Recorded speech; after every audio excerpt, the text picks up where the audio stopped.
ಸ್ನೇಹಿತರೆ ನಮಸ್ತೆ, ಜೇನಿಗಿರಿ ಯೂಟ್ಯೂಬ್ ಚಾನಲ್ಗೆ ನಿಮಗೆಲ್ಲ ಸ್ವಾಗತ. ನಾನು Chalam Hadlahalli. P Mark, Matrize, People's Pulse, Chanakya Strategies, Poll Diary, C Voters, Axis My India ಇವೆಲ್ಲವೂ ಚುನಾವಣಾ ಸಮೀಕ್ಷಾ ಏಜೆನ್ಸಿಗಳು. ಈ ಏಜೆನ್ಸಿಗಳದ್ದೇ ಇವಾಗ ಎಲ್ಲ ಕಡೆ ಮಾತುಕತೆ ಕಾರಬಾರು. ಚುನಾವಣಾ ಸಮೀಕ್ಷೆ ಎಕ್ಸಿಟ್ ಪೋಲ್ ಅಂತಕ್ಕಂಥದ್ದು ಚುನಾವಣಾ ಸಮಯದಲ್ಲಿ ಮತ್ತು ಚುನಾವಣಾ ಫಲಿತಾಂಶದ ನಡುವೆ ಇರತಕ್ಕಂಥ ಈ ಗ್ಯಾಪ್ ಇದೆಯಲ್ಲ, ಆ ಗ್ಯಾಪಲ್ಲಿ ಬಹಳಷ್ಟು ಸದ್ದು ಮಾಡುತ್ತೆ. ಬಹಳಷ್ಟು ಸದ್ದು ಮಾಡೋದಷ್ಟೇ ಅಲ್ಲ, ಬಹಳಷ್ಟು ಪರಿಣಾಮಗಳನ್ನು ಬೀರುತ್ತೆ. 2024ನೇ ಚುನಾವಣೆ ನಿಮಗೆ ನೆನಪಿರಬೇಕು. 2024ನೇ ಚುನಾವಣೆಯಲ್ಲಿ ಆಕ್ಸಿಸ್ ಇಂಡಿಯಾ ಇದೆಯಲ್ಲ, ಆ ಸಮೀಕ್ಷೆಯ ಪ್ರಕಾರ, ಆ ಕಂಪನಿಯ ಏಜೆನ್ಸಿಯ ಸಮೀಕ್ಷೆ ಪ್ರಕಾರ ಏನು ಹೇಳಿತ್ತು, ಎಷ್ಟು ಈ ಸೀಟ್ ಬರುತ್ತೆ ಅಂತ ಹೇಳಿತ್ತು, ಇದು ಇಂದಿರ್ತಕ್ಕಂಥ ಲೆಕ್ಕಾಚಾರ ಏನು, ಎಲ್ಲವನ್ನು ಒಂದೊಂದಾಗಿ ನೋಡ್ತಾ ಹೋಗೋಣಂತೆ. ವಿಡಿಯೋವನ್ನು ಕಡೆ ತನಕ ಸ್ಕಿಪ್ ಮಾಡದೆ ನೋಡಿ. ವಿಡಿಯೋನ ಸಬ್ಸ್ಕ್ರೈಬ್ ಮಾಡಿಲ್ಲ ಸಬ್ಸ್ಕ್ರೈಬ್ ಮಾಡಿ, ಶೇರ್ ಮಾಡಿ, ನಿಮ್ಗೆ ಏನು ಅನಿಸುತ್ತೆ ಅನ್ನೋದನ್ನು ಕಮೆಂಟ್ ಮಾಡಿ. ಈಗ ಎಕ್ಸಿಟ್ ಪೋಲ್ ಎಲ್ಲಿವರೆಗೂ ಬಂದು ನಿಂತಿದೆ ಅಂತಂದರೆ, ಈಗಾಗಲೇ ಸರ್ಕಾರ ರಚನೆಯೇ ಆಗೋಯ್ತು. ಇಂಥವರೇ CM, ಇಂಥವರೇ DCM, ಇವರೇ ಸಂಪುಟ ರಚನೆಯಲ್ಲಿರ್ತಾರೆ ಅನ್ನೋ ಲೆಕ್ಕಕ್ಕೆ ಈ ಏಜೆನ್ಸಿಗಳು ಮಾತಾಡೋದನ್ನ ಟಿವಿಗಳು ಹೇಳ್ತಾ ಇದ್ದಾವೆ. ಅದನ್ನು ನಾವು ಕೇಳಿಸ್ಕೊತಾ ಕೂತಿದ್ದೀವಿ. ಆದರೆ ಈ ಎಕ್ಸಿಟ್ ಪೋಲ್ ಏಜೆನ್ಸಿಗಳಿಂದಿರ್ತಕ್ಕಂಥ ಕರಾಮತ್ತೇನು, ಅವ್ರು ನಡೆಸ್ತಕ್ಕಂಥ ಅಂದಾದೊಂದು ಏನು, ಇದಿರ್ತಕ್ಕಂಥ ಲೆಕ್ಕಾಚಾರಗಳ ಬಗ್ಗೆ ಇವತ್ತು ಮಾತಾಡ್ತಾ ಹೋಗೋಣಂತೆ. ಈಗಾಗಲೇ ಪಂಚರಾಜ್ಯ ಚುನಾವಣೆಗಳು ನಡೆದಿದೆ. ತಮಿಳುನಾಡಲ್ಲಿ ಎಲೆಕ್ಷನ್ ನಡೆದಿದೆ, ಪಶ್ಚಿಮ ಬಂಗಾಳದಲ್ಲಾಗಿದೆ, ಪುದುಚೇರಿಯಲ್ಲಾಗಿದೆ. ಇನ್ನು ಎಲ್ಲ ಐದು ರಾಜ್ಯಗಳಲ್ಲೂ ಕೂಡ ಎಷ್ಟೆಷ್ಟು ಸೀಟ್ ಬರ್ಬೋದು ಅಂತೇಳಿ ಇವಿಷ್ಟೂ ಸಂಸ್ಥೆ ಏಜೆನ್ಸಿಗಳು ಕೂಡ ತಮ್ಮ ಲೆಕ್ಕಗಳನ್ನು ಮಂಡಿಸಿದ್ದಾವೆ. ಇದು ಒಂದು ಹಂತದಲ್ಲಿ ಎಲ್ಲಿವರೆಗೂ ಹೋಗಿತ್ತು ಅಂತಂದರೆ, ಚುನಾವಣೆ ಮುಗಿದ ತಕ್ಷಣವೇ ಇದ್ರದ್ದು ಶುರು ಆಗ್ಬಿಡ್ತಿತ್ತು. ಯಾವ ರಾಜ್ಯದಲ್ಲಿ ಎಷ್ಟು ಸೀಟ್ ಬರ್ತವೆ, ಲೋಕಸಭೆಯಲ್ಲಿ ಎಷ್ಟು ಬರ್ತವೆ, ವಿಧಾನಸಭೆಯಲ್ಲಿ ಎಷ್ಟು ಬರ್ತವೆ ಅಂತೆಲ್ಲ. ಅದಾದ ನಂತರ ಚುನಾವಣಾ ಆಯೋಗ ಯಾಕೆ ಅಂತಂದರೆ 2-3 ಹಂತದಲ್ಲಿ ಚುನಾವಣೆ ಆಗೋದನ್ನು ನೋಡಿದ್ದೀವಿ. ಈಗ ಪಶ್ಚಿಮ ಬಂಗಾಳದಲ್ಲೂ ಅಷ್ಟೇ 2 ಹಂತದ ಚುನಾವಣೆ ನಡೀತು. ಮೊದಲನೇ ಹಂತದ ಚುನಾವಣೆ ನಡೆದ ತಕ್ಷಣ ಯಾವುದಾದರೂ ಸಮೀಕ್ಷೆ ಏಜೆನ್ಸಿ ಇಷ್ಟು ಸೀಟ್ ಬರುತ್ತೆ ಅಂತಂದರೆ, 2ನೇ ಹಂತದ ಚುನಾವಣೆ ಮೇಲೆ ಖಂಡಿತವಾಗಿಯೂ ಕೂಡ ಅದರ ಮೇಲೆ ಪರಿಣಾಮ ಬೀರುತ್ತೆ. ಅದೇ ಕಾರಣಕ್ಕೋಸ್ಕರ ಹಾಗೆ ರೀತಿ ಚುನಾವಣೆ ಪೂರ್ತಿ ಕಂಪ್ಲೀಟ್ ಮುಗಿಯೋ ತನಕ ಕೂಡ ಎಕ್ಸಿಟ್ ಪೋಲ್ನ ನಿಮ್ಮ ಭವಿಷ್ಯ ಇದೆಯಲ್ಲ, ಭವಿಷ್ಯ ನುಡಿಬಾರ್ದು ಅಂತ ಹೇಳ್ಬಿಟ್ಟು ಒಂದು ಆ್ಯಕ್ಟ್ ಮುಖಾಂತರ ಅದನ್ನು ತಡೆ ಹಿಡಿಯಲಾಯಿತು. ಆ ಆ್ಯಕ್ಟ್ ಯಾವುದು ಅಂತಂದರೆ 126A RP ಅಂದರೆ ರೆಪ್ರೆಸೆಂಟೇಷನ್ ಆಫ್ ಪೀಪಲ್ ಆ್ಯಕ್ಟ್ 1951 ಪ್ರಕಾರ ಎಲೆಕ್ಷನ್ ಕಮಿಷನ್ನು ನೀವು ಯಾವುದೇ ಸಮೀಕ್ಷೆಗಳಿದ್ರು ಕೂಡ ಚುನಾವಣೆ ಮುಗಿದ ಮೇಲೆ ಅದನ್ನು ಪ್ರಚಾರ ಬೇಕಾದ್ರೆ ಮಾಡಿ, ನಾವು ಅದಕ್ಕೆ ಪೂರ್ತಿ ಕಡಿವಾಣ ಹಾಕೋಕ್ಕಾಗಲ್ಲ, ಆದರೆ ಚುನಾವಣೆ ಮೇಲೆ ಪರಿಣಾಮ ಬೀರದಂತೆ ಮಾಡಿ ಅಂತ ಹೇಳಿ ಒಂದು ಒಳ್ಳೆಯ ಕೆಲಸ ಏನೋ ಮಾಡುತ್ತು. ಆದರೆ ಅದಾದ ನಂತರನೂ ಕೂಡ ಸಾಕಷ್ಟು ಪರಿಣಾಮಗಳು ಬೀರ್ತವೆ. ಯಾವ್ಯಾವ ರೀತಿ ಪರಿಣಾಮ ಬೀರ್ತವೆ ಅದನ್ನೆಲ್ಲ ಆಮೇಲೆ ನೋಡ್ತಾ ಹೋಗೋಣಂತೆ. ಆದರೆ ಈ ಎಕ್ಸಿಟ್ ಪೋಲ್ಗಳು ಎಲ್ಲೆಲ್ಲಿ ಸುಳ್ಳು ಹೇಳಿದ್ದು, ಎಲ್ಲೆಲ್ಲಿ ತಪ್ಪು ಮಾಡಿದ್ದು ಅಂತ ನೋಡ್ತಾ ಹೋಗೋಣಂತೆ. 2004ನೇ ಇಸ್ವಿಯಲ್ಲಿ ಅಟಲ್ ಬಿಹಾರಿ ವಾಜಪೇಯಿ ಅವರ ಸರ್ಕಾರದ ಆಸ್ಪಾಸ್ ಸಮಯದಲ್ಲಿ ಎಷ್ಟು ಬರುತ್ತೆ ಅಂತ ಹೇಳಿದ್ದು ಎಕ್ಸಿಟ್ ಪೋಲ್ಗಳೆಲ್ಲವೂ ಕೂಡ 250 ಸೀಟು BJP NDA ಸರ್ಕಾರ ಬರುತ್ತೆ ಅಂತ. ಆ NDA ಸರ್ಕಾರ ಬರುತ್ತೆ 250 ಅಂತ ಹೇಳಿದ್ರಲ್ಲ, ಅದು ಬಂದಿದ್ದೆಷ್ಟು 181 ಸೀಟು. ಅದರ ಬಹುಮತಕ್ಕೆ ಬರಬೇಕಾಗಿದ್ದೆಷ್ಟು 272 ಸೀಟ್ ಬಹುಮತಕ್ಕೆ ಬೇಕಾಗಿದ್ದು ನಮಗೆ. ಆದರೆ 272 ಸಮೀಪಕ್ಕೆ BJP ಅಥವಾ NDA ಅಲಯನ್ಸ್ ಇದೆ ಅಂತೇಳಿ ಎಲ್ಲ ಎಕ್ಸಿಟ್ ಪೋಲ್ಗಳು ಭವಿಷ್ಯ ನೋಡಿದ್ದು. ಅಂದರೆ 2004ನೇ ಇಸ್ವಿದು. ಆ 2004ನೇ ಇಸ್ವಿಯಲ್ಲಿ ಇವರು ಹೇಳೋದಂಗೆ 240-50 ಸೀಟ್ ಏನು ಬರಲಿಲ್ಲ, ಬಂದಿದ್ದು 181 ಸೀಟ್ ಅಷ್ಟೇ.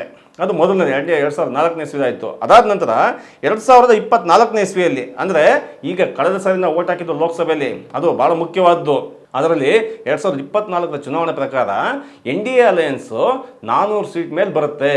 ಅಬ್ಕಿ ಬಾರ್ 40 ಪಾರ್ ಅನ್ನುವ ಭಾಳ ದೊಡ್ಡ ಸ್ಲೋಗನ್ನೇ BJP ಸರ್ಕಾರ ಹುಟ್ಟಾಕಿದ್ದಕ್ಕೂ ಎಕ್ಸಿಟ್ ಪೋಲ್ಗಳ ಭವಿಷ್ಯ ಕೊಟ್ಟಿದ್ದಕ್ಕೂ ಸಮ ಆಗೋಯ್ತು. ಈಗ ಅದನ್ನೇ ಉದಾಹರಣೆ ಕೊಡೋದಾದರೆ, ಆಕ್ಸಿಸ್ ಮೈ ಇಂಡಿಯಾ ಅಂತಕ್ಕಂಥದ್ದು 2024ನೇ ಇಸ್ವಿಯಲ್ಲಿ ಚುನಾವಣೆಯಲ್ಲಿ 3605 ವಿಧಾನಸಭಾ ಕ್ಷೇತ್ರಗಳಲ್ಲಿ ತಮ್ಮ ಪ್ರತಿನಿಧಿಗಳನ್ನು ಕಳಿಸುತ್ತೆ, ಹೋಗಿ ಸಮೀಕ್ಷೆ ಮಾಡ್ರಪ್ಪ ಅಂತ. ಒಬ್ಬೊಬ್ಬ ಸಮೀಕ್ಷೆಗಾರರು ಕೂಡ ಒಂದೊಂದು ವಿಧಾನಸಭಾ ಕ್ಷೇತ್ರಕ್ಕೂ ಕೂಡ ಬಹುತೇಕ ಏನಿಲ್ಲ ಅಂತಂದು 50ರಿಂದ 1 ಲಕ್ಷದವರೆಗೂ ಖರ್ಚು ಮಾಡಿರುತ್ತೆ, ಕನಿಷ್ಠ ಪಕ್ಷ ಏನಿಲ್ಲ ಅಂತಂದ್ರೂ ಕೂಡ ಹೋಗಿ ಸಮೀಕ್ಷೆ ತಗೊಬನ್ನಿ ಅಂತ.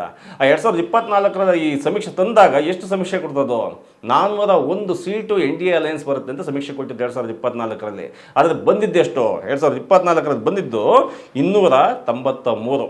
NDA ಬಂದಿದ್ದು 293. ಅದರಲ್ಲಂತೂ BJP ಬಹುಮತ ತಗೊಳ್ಳೇ ಇಲ್ಲ. BJP ಕಂಪ್ಲೀಟ್ ಆಗಿ 240 ನಿಂತ್ಕೊಂಡ್ಬರುತ್ತೆ, 272 ಕೂಡ BJP ಸಿಗಲಿಲ್ಲ. ಅಂದರೆ ಆ ಆಕ್ಸಿಸ್ ಅಂತಕ್ಕಂಥ ಏಜೆನ್ಸಿ 401 ಅಂತ ಹೇಳುವ ಲೆಕ್ಕ ಇತ್ತಲ್ಲ. ಯಾಕೆಂದ್ರೆ ಅಷ್ಟು ದುಡ್ಡು ಖರ್ಚು ಮಾಡಿ 3900 ಚಿಲ್ಲರೆ ವಿಧಾನಸಭಾ ಕ್ಷೇತ್ರಗಳಿಗೆಲ್ಲ ಹೋಗಿ ಪ್ರತಿನಿಧಿಗಳಿಗೆ 1 ಲಕ್ಷ ದುಡ್ಡು ಕೊಟ್ಟು ಜನಗಳು ಮಾತಾಡಿಸಿ ಅಂತೇಳಿ ಯಾಕೆ ಸುಳ್ಳು ಹೇಳ್ತದೋ, ಯಾಕೆ ಗ್ರೌಂಡ್ ರಿಪೋರ್ಟ್ ತಗೊಳ್ಳಿಲ್ವ ಅದಂಗಾದ್ರೆ? ಆದರೂ ಕೂಡ ಇವತ್ತಿಗೂ ಕೂಡ ಆ ಎಕ್ಸೈಸ್ ಏಜೆನ್ಸಿನ ಜನ ನಂಬ್ತಾರೆ, ಬಳಸ್ತಾರೆ. ಇದರಿಂದ ಆಗ್ತಕ್ಕಂಥ ಅನಾನುಕೂಲತೆಗಳು ಅಷ್ಟಿಷ್ಟಲ್ಲ. 2021 ನೆನಪಲ್ಲಿ 2021 ಇಸ್ವಿಯಲ್ಲಿ ವೆಸ್ಟ್ ಬೆಂಗಾಲ್ ಚುನಾವಣೆ ನಡೆಯುತ್ತೆ. ಬಿಜೆಪಿ ಬಂದೇ ಬಿಡುತ್ತೋ ಅಂತೇಳಿ ಮಾತುಕತೆ ಆಗ್ತಾ ಇತ್ತು. ಇದೇ ಎಕ್ಸಿಟ್ ಪೋಲ್ಗಳು ಮಾತಾಡೋದು. ಆದರೆ 2021 ಎಲೆಕ್ಷನ್ ಏನಾಯಿತು? 2021 ಎಲೆಕ್ಷನ್ನಲ್ಲಿ ಬಿಜೆಪಿ ತಗೊಂಡಿದ್ದು ಕೇವಲ 77 ಸೀಟು. ಅದೇ TMC ಇನ್ನೇನು ಅಧಿಕಾರಕ್ಕೆ ಬರಲ್ಲ ಅಂತಿತ್ತಲ್ಲ ಎಕ್ಸಿಟ್ ಪೋಲ್ಗಳಲ್ಲಿ. ಆದರೆ TMC ತಗೊಂಡಿದ್ದು ಅನಾಮತ್ತಾಗಿ 213 ಸೀಟ್ ತಗೊಳುತ್ತೆ TMC. ಇದೇ ರೀತಿ ಈ ರೀತಿಯ ತಪ್ಪು ಅಂಕಿಅಂಶಗಳು ಕೊಡೋ ಮುಖಾಂತರ ಇವು ಏನು ಸಾಧನೆ ಮಾಡ್ತವೆ ಇದರಿಂದ ಅಂತಂದರೆ ಅಬ್ಕಿ ಬಾರ್ 400 ಪಾರ್ ಅಂತಿತ್ತಲ್ಲ, ಆ 400 ಪಾರ್ ಅಂದರೆ ಈ ಸರಿ 400 ಸೀಟ್ ಮೇಲೆ NDA ಹೋಗ್ಬಿಡುತ್ತೆ ಅಂತೇಳಿ ಇವರು ಈ 4ನೇ ತಾರೀಕು ಮಾತಾಡ್ತಾರಲ್ಲ. ಈಗ ವಾರ 10 ದಿವಸ ಟೈಮ್ ಇರುತ್ತಲ್ಲ, ಆ ಟೈಮಲ್ಲಿ ಒಂದು ಜನಾಭಿಪ್ರಾಯ ರೂಪುಗೊಳ್ಳುತ್ತೆ. ಆ ಜನಕ್ಕೆ ಏನು ಅನ್ಸುತ್ತೆ ಅಂತಂದರೆ ಈ 400 ಸೀಟ್ ಬರಬೇಕಾಗಿತ್ತಲ್ಲ NDA ಅಲಯನ್ಸು, ಈಗ 300 ಸೀಟ್ ಬರಬೇಕಾಗಿತ್ತಲ್ಲ ಬೇರೆ ಯಾವುದೋ ಪಕ್ಷ ಅಂತ ಮತ್ತೆ ಜನಗಳ ಮನಸ್ಸಲ್ಲಿ ಕೂತ್ಬಿಟ್ಟಿರ್ತದೋ.